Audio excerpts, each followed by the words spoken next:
আমন্ত্রণ আজকের চট্টগ্রামে। শুরুতেই জানিয়ে দেব শিরোনামগুলো। চাঁদাবাজির সাথে জড়িত কাউকেই ছাড় দেওয়া হবে না। কক্সবাজারে মাদক বিরোধী সভায় স্বরাষ্ট্র উপদেষ্টার হুঁশিয়ারি। জুলাই শহীদদের স্মরণে স্মৃতিস্তম্ভের ভিত্তিপ্রস্তর স্থাপন। বান্দরবানে বিদ্যুৎস্পৃষ্ট হয়ে নানি নাতনি সহ ৩ জনের মৃত্যু। বৃষ্টিতে ট্রান্সফরমারে আগুন ধরার পর বিদ্যুতায়িত হয় কয়েকটি ঘর। বিদ্যুৎ স্পর্শে 3 জন মারা গেছে। ব্রিজ থেকে আগুন ধরছে, সার্কিট ব্রেকারের ওই আগুন জ্বলছিল, তারপর এটা নিভাতে গিয়ে মৃত্যু হয়েছে। মিয়ানমারে ফিরতে উদ্গ্রীব বাংলাদেশে আশ্রিত তরুণ রোহিঙ্গারা। প্রত্যাবাসনে বিচ্ছিন্নভাবে চলছে উদ্বুদ্ধকরণ কার্যক্রম। ক্যাম্প থেকে স্বাভাবিক জীবনে ফেরার আকুতি। আমাদের যেটা আছে রাইট ডিগনিটি, আমরা ওইটা নিয়ে আমাদের দেশে আমরা ফিরে যেতে চাই। আরা কি করলে আর কেন যাইবারিম তারা আগত আরা দাতে আইনর বুতরে থাকিও রে আরা দেশত ফিরে যাইবার না আরা চাই।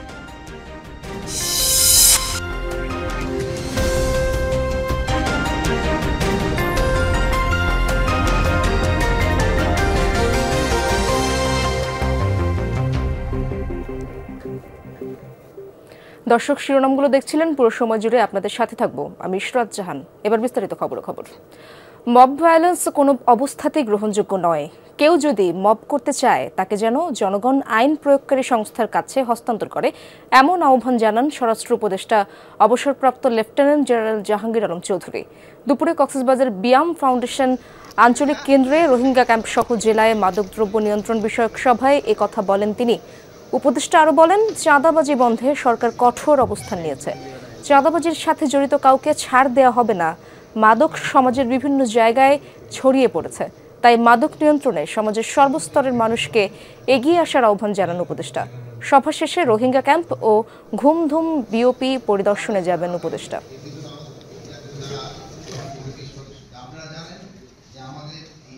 জনগণ সরব হলে তো জনগণই মব ভাইলেন্স বন্ধ করে দিবে। মব ভাইলেন্স কোনো অবস্থায় গ্রহণযোগ্য নয়। যদি কেউ কোনো কিছু করতে যায় তারা আইনের জন্য তারা আইন প্রয়োগকারী সংস্থার কাছে হ্যান্ড ওভার করবে। নিজের হাতে কারো আইন তুলে নেওয়ার অধিকার কারো নাই। জুলাই গণ অভ্যুত্থানে শহীদ ছাত্র জনতার স্মরণে স্মৃতিস্তম্ভ নির্মিত হচ্ছে চট্টগ্রাম ও কক্সবাজারে। সকালে 2 জেলায় পৃথক অনুষ্ঠানে ভিত্তিপ্রস্তর স্থাপন ও নির্মাণ কাজ শুরু হয়।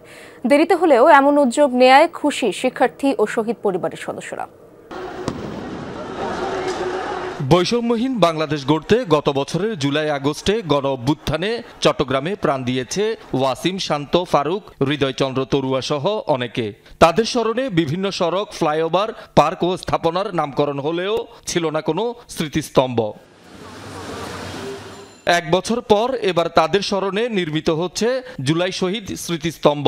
সকালে পাঁচলাইশে জুলাই স্মৃতি উদ্যানে শুরু হয় নির্মাণ কাজ।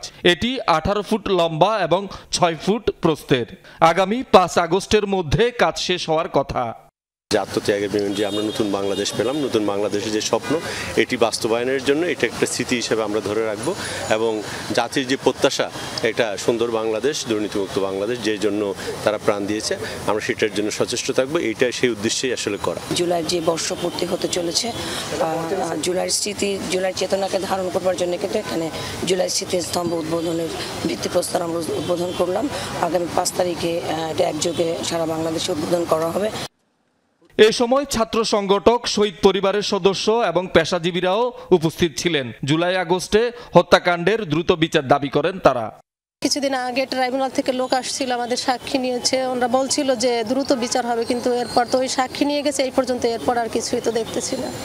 তবে রাষ্ট্রের কাছে আমাদের চাওয়া দ্রুত যেন বিচারটা হয়, আমরা যেন বিচারটা দ্রুত পাই। এখনো বিচার প্রক্রিয়া ধীরগতিতে চলছে। একজন আইনজীবী হিসেবে আমি মনে করি এটা পুলিশ বিশেষভাবে বিশেষ নজর রেখে এটা তদন্ত করতে হবে। 14,72,000 টাকায় এই স্মৃতিস্তম্ভ নির্মাণ করছে গণপূর্ত বিভাগ। এই 1 বছর পরে সরকার যে জুলাই স্মৃতিস্তম্ভ করেছে, এটাও সরকার একটা ব্যর্থতা, কারণ এতদিন লাগার কথা না। আহত যারা আছে, শহীদ যারা আছে, বিশেষ করে শহীদ যারা আছে, তাদের আত্মত্যাগ, তাদের মান মর্যাদা আমরা সমান মনে করি। তাই সবাইকে ওভাবে মূল্যায়ন করে যাতে যথাযথভাবে পুনর্বাসনের ব্যবস্থা করা হয়। চট্টগ্রামের মতো কক্সবাজার শহরের হোটেল শৈবালের পাশের মাঠে নির্মিত হচ্ছে জুলাই শহীদ স্মৃতিস্তম্ভ। সকালে নির্মাণ কাজ উদ্বোধন করেন স্বরাষ্ট্র উপদেষ্টা অবসরপ্রাপ্ত লেফটেন্যান্ট জেনারেল জাহাঙ্গীর আলম চৌধুরী এবং মুক্তিযুদ্ধ বিষয়ক উপদেষ্টা ফারুকী আজম। তাদের কন্ট্রিবিউশনের জন্য কিন্তু আজকে আমরা এখানে দাঁড়াই, তাদের রক্তের উপর দিয়ে কিন্তু এই সরকার করেছে। এই জন্য তাদের কিন্তু আমাদের ভুললে চলবে না, তাদের আমাদের সবসময় স্মরণ করতে হবে। এই জুলাইয়ের স্প্রিটটা যেন অমর এবং অক্ষয় হয়ে থাকে। আমাদের মাঝে এরকম কোনো আর শহীদ ব্যবস্থা যেন আর আমাদেরকে পর্যদস্ত। শহীদুল সুমন, যমুনা নিউজ। বান্দরবানের চিম্বুকে মধ্যরাতে বিদ্যুৎ স্পৃষ্ট হয়ে প্রাণ গেছে ম্রো সম্প্রদায়ের 3 নারীর, এর মধ্যে 2 জন নানী নাতনি। আহত হয়েছে আরও 5 জন। বৃষ্টির মধ্যে ট্রান্সফরমার বিস্ফোরণের পর ম্রো পাড়ার সব ঘরে বৈদ্যুতিক গোলযোগ দেখা দিয়েছিল বলে জানান বাসিন্দারা। প্রায়ই এমন ঘটনা ঘটলেও বিদ্যুৎ বিভাগ কোনো ব্যবস্থা নেয়নি বলে অভিযোগ তাদের। রাতে ঘুমিয়েছিলেন সুয়ালোক ইউনিয়নের চিম্বুকে রাংলাই হেডম্যান ম্রোপাড়ার বাসিন্দারা। বৃষ্টির মধ্যে হঠাৎ শর্ট সার্কিট হয়ে বিদ্যুতের ট্রান্সফরমার বিকল হয়ে আগুন ধরে যায় এবং ঘরে ঘরে বৈদ্যুতিক গোলযোগ দেখা দেয়। এ সময় সুইচ বন্ধ করতে গেলে বিদ্যুৎ স্পৃষ্ট হয়ে 3 জনের মৃত্যু এবং 5 জন আহত হয়। নিহত হন 71 বছর বয়সী নারী উরকান ম্রো, তার নাতনি তুংলে ম্রো এবং তাদের প্রতিবেশী গৃহবধূ রুলেন ম্রো। ফ্রিজে সুইচ অফ করার জন্য আসতেছে, উনি কারেন্ট খাইয়া হয়েছে, শর্ট খাইছে। তারপর না তীরে বাজার জন্য না নিয়েও মারা গেছে। ফ্রিজ থেকে আগুন ধরছে, সুইচটা নিভাইতে গিয়ে মারা গেছে আর কি। আস্তে আস্তে ওই মিটারে আসছে, তারপর সার্কিট ব্রেকারের ওই আগুন জ্বলছিল, তারপর এটা নিভাতে গিয়ে মৃত্যু হয়েছে। নিচের দিকে আগুন জ্বলছে, গিয়ে দেখেন, আমি গিয়ে দেখছি যে একজনের কারেন্ট শর্টে মানে মারা গেছে। ম্রোপাড়াটি বান্দরবান সদর থেকে 21 থেকে 22 কিলোমিটার দূরে। খবর পেয়ে ঘটনাস্থল থেকে মরদেহ উদ্ধার করে ফায়ার সার্ভিস। এলাকা পরিদর্শন করে সেনাবাহিনী ও পুলিশ। ওই অগ্নি নির্বাপন যে হয়েছে মানে বিদ্যুতের থেকে, আর এই সুইচগুলো বন্ধ করার জন্য তারা দ্রুত তৎপর হয়, যার জন্য তারা না বুঝে ওখানে হাত দেয়, যার জন্য তারা আটকে যায় ওখানে। পাড়ায় বসবাসকারীদের অভিযোগ, ট্রান্সফরমারটি আগেও বিস্ফোরণ হয়ে দুর্ঘটনা ঘটলেও বিদ্যুৎ বিভাগ কোনো ব্যবস্থা নেয়নি। পাশের গ্রামে হচ্ছে আর 2টা গ্রাম আছে, ভাগ্যক্রমে হচ্ছে ওখানে আপনার কেউ আহত হয় নাই। এখন অনেকে আসে যারা চিকিৎসা নিচ্ছে, বান্দরবানের জন্য চিকিৎসা নিচ্ছেন। কারেন্ট কর্মকর্তাদেরকে আমরা বলেছি এই ট্রান্সফরমার সমস্যাটা ঠিক করার জন্য, পরে এরা আমাদের কথা কান না দিয়ে অনেক দিন হলো এরকম ঘটতেছে, ওই ট্রান্সফরমার জায়গা হচ্ছে আগুন লেগেছে কিছু। আল আমিন শিকদার, যমুনা নিউজ। নিজ দেশ মিয়ানমারে ফিরতে উদ্গ্রীব কক্সবাজারের ক্যাম্পে থাকা তরুণ রোহিঙ্গারা, তবে তাদের এক করার কেউ নেই। মাঝে মাঝে কেউ নেতৃত্ব দিতে চাইলেও তা টেকসই হয় না।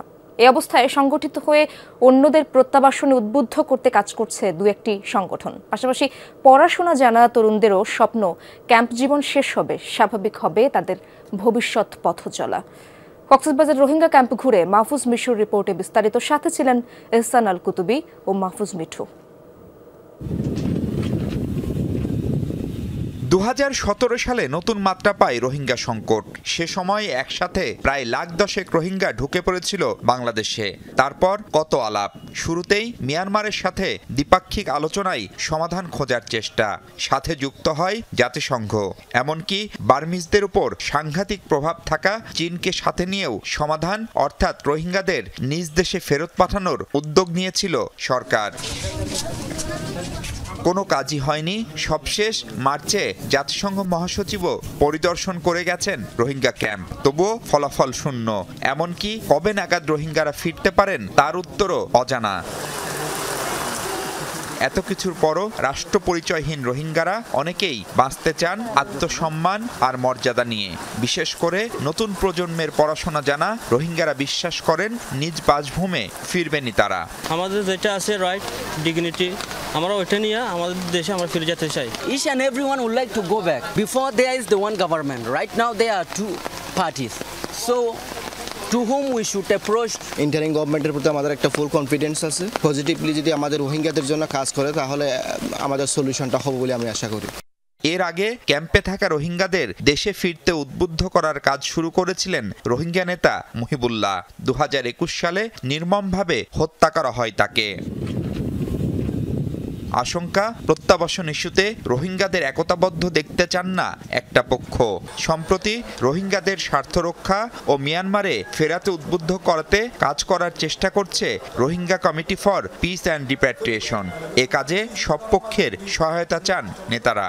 আরা দেশ আর গান এ দেশ কোনো আর দেশ ন আর গানত আরা এখন যাই বইলে চাই জাতিসংঘ আছে আরা তাই কি দে জাগার সরকার আছে বেকুনে আরারে আছে কিভাবে মজাই দিব আরারে কেন করি এইটার আর কি হইব আরা কি করলে আর কেন যাই পারিম তারা আগত আরা আছে আইনের ভিতরে থাকি ওরে আরা দেশত ফিরে যাই বলে আরা চাই সারা দুনিয়ার হাসে অত রিকোয়েস্ট করে দিয়ে আরা আর যে হনো সুরতে দেশত তার আনো হরে ভাঙ্গুরি আর হক কালে আর আজাদি সাথে সেফটি লইরে আর দেশত তারা যাই বললাবে চাই। সরকার হিসেবেই 15 লাখের মতো রোহিঙ্গা জনগোষ্ঠীর অবস্থান এখন বাংলাদেশে, আর প্রতি বছর নতুন করে ক্যাম্পে জন্ম নিচ্ছে 30,000 রোহিঙ্গা শিশু। রোহিঙ্গা জনগোষ্ঠীর প্রধান সংকট কি? সম্ভবত তার উত্তর হবে নেতৃত্বের অভাব। এই জনগোষ্ঠীকে ঘিরে অসংখ্য সংগঠন কাজ করলেও সঠিক নেতৃত্ব এখন পর্যন্ত তৈরি করতে পারেনি তারা। বাংলাদেশে থাকা রোহিঙ্গা ক্যাম্পের যারা একটু উচ্চশিক্ষিত হন তারা অনেকে চলে যাচ্ছেন বিদেশে, আর তাই নেতৃত্বের অভাবেই মূলত রোহিঙ্গা জনগোষ্ঠী যে দীর্ঘদিন ধরে ভুগছে তা বোধ করি বলার অপেক্ষা রাখে না। Mahfuz Mishu, Jamuna news, Kutupalong camp, Cox's Bazar. চট্টগ্রামের স্বামীকে হত্যার দায়ে তার স্ত্রী সহ 3 জনকে ফাঁসির আদেশ দিয়েছে আদালত। দুপুরে এই রায় ঘোষণা করেন চট্টগ্রামের অতিরিক্ত জেলা ও দায়রা জজ HM শফিকুল ইসলাম। দণ্ডিতরা হলেন রিমা আক্তার, শাহাদাত হোসেন ও আব্দুল কাইয়ুম। রায় ঘোষণার সময় তারা আদালতে উপস্থিত ছিলেন। পরে সাজা পরোয়ানা সহ তাদের কারাগারে পাঠানো হয়। রাষ্ট্রপক্ষের কৌশলী জানান, শাহাদাতের সাথে রিমার পরকীয়ার জেরে স্বামী জয়নাল আবেদিনকে হত্যার অভিযোগ প্রমাণিত হওয়ায় আদালত এই রায় দিয়েছেন। 4 বছর আগে 2021 সালের 9 এপ্রিল রাতে সীতাকুণ্ডের বারবকুণ্ডে খুন হন ফল ব্যবসায়ী জয়নাল।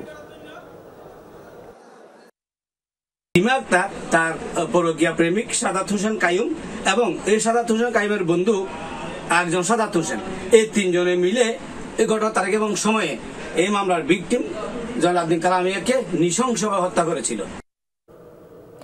চট্টগ্রামে দেবরের ছুরিকাঘাতে খুন হয়েছেন ফেরদৌসারা নামের এক গৃহবধূ। রোববার মধ্যরাতে পতেঙ্গায় এই হত্যাকাণ্ড হয়। পুলিশ জানায়, গৃহবধূর স্বামীর নাম মোহাম্মদ লোকমান। তারা 4 ভাই। পৈতৃক সম্পত্তি নিয়ে ছোট ভাই রনির সাথে বিরোধ চলছিল। রাতের ঝগড়ার এক পর্যায়ে ফেরদৌসারাকে ছুরিকাঘাত করে পালিয়ে যায় তার দেবর রবিন ওরফে রনি। গুরুতর আহত অবস্থায় চট্টগ্রাম মেডিকেলে নিয়ে গেলে কর্তব্যরত চিকিৎসক তাকে মৃত ঘোষণা করে। এই ঘটনায় থানায় মামলা হয়েছে।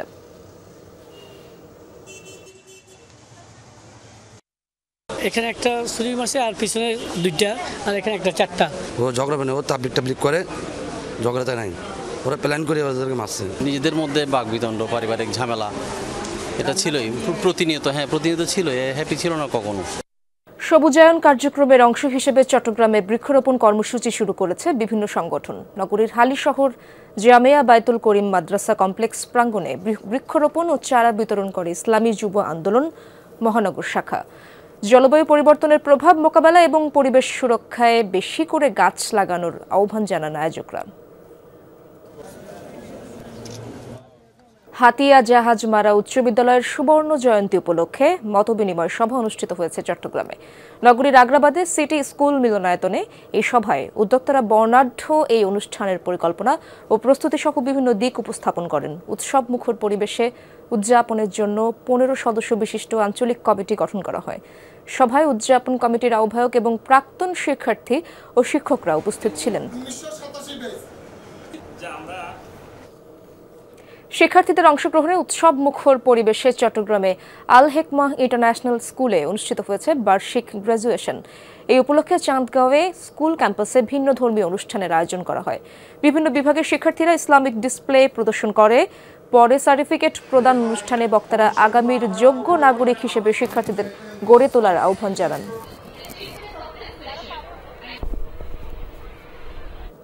দর্শক, এই ছিল আজকের চট্টগ্রামের আয়োজনে। এতক্ষণ যারা সঙ্গে ছিলেন সবাইকে ধন্যবাদ।